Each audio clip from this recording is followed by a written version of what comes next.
100 দিনের কাজ প্রত্যেক মানুষকে দিতে হবে। যদি সরকার কাজ দিতে না পারে, পঞ্চায়েত বা মিউনিসিপ্যালিটি যদি কাজ দিতে না পারে, তাহলে 100 দিনের টাকা প্রত্যেক মানুষকে দিতে হবে। ডক্টর মনমোহন সিং এর সরকার করে গেছে।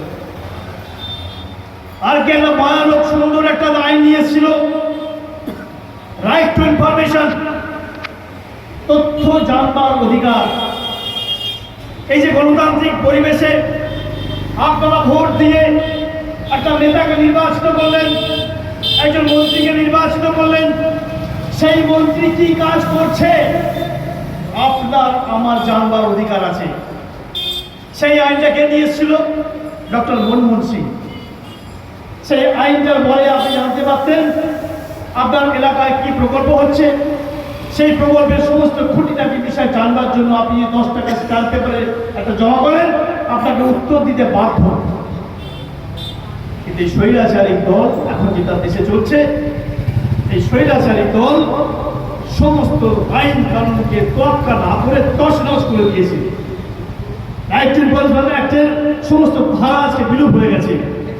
আপনি আর কিছু জানতে পারবেন না, কোথায় কি কাজ হচ্ছে, কি তার প্রকল্প, কি তার বরাদ্দ, কিভাবে কাজ হবে, আপনার জানবার অধিকার নেই। 100 দিনের কাজের নামে আজকে পশ্চিমবঙ্গে যে সরকার চলছে, তারা কি চুরি করছে আর কি হিসেব দিচ্ছে না। এই দরজার মধ্যে আজকে 4-5 বছর ধরে সেই কাজের টাকা আর আসছে না, মানুষ কাজ পাচ্ছে না। তাই বন্ধুগণ, আমাদের আজকে দুটো শত্রু। একটা হচ্ছে আরএসএস জনসংঘ, যারা স্বাধীনতার আগে থেকে দেশ বিরোধী কার্যকলাপ করে গেছে, ভারতবর্ষের স্বাধীনতা সংগ্রামীদের ইংরেজদের কাছে ধরিয়ে দিয়েছে। তারা মুর্শিদাবাদ দিয়ে বাইরে বেরিয়েছে, প্রতিজ্ঞা করেছে যে আমরা স্বাধীনতা আন্দোলনে যোগ দেব না, আমরা কংগ্রেসীদের ধরিয়ে দেব, স্বাধীনতা সংগ্রামীদের ধরিয়ে দেব। সেই আরএসএস এর আজকের হচ্ছে এরা বিজেপি। তাহলে এরাই হচ্ছে প্রকৃত দেশ বিরোধী।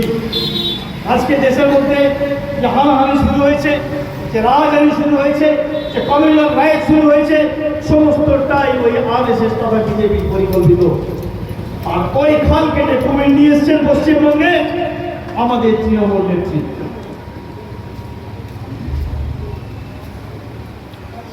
খাল কেটে কুমির নিয়ে এসছেন আমাদের বাংলার মা মাটি মানুষের নেত্রী মমতা বন্দ্যোপাধ্যায়।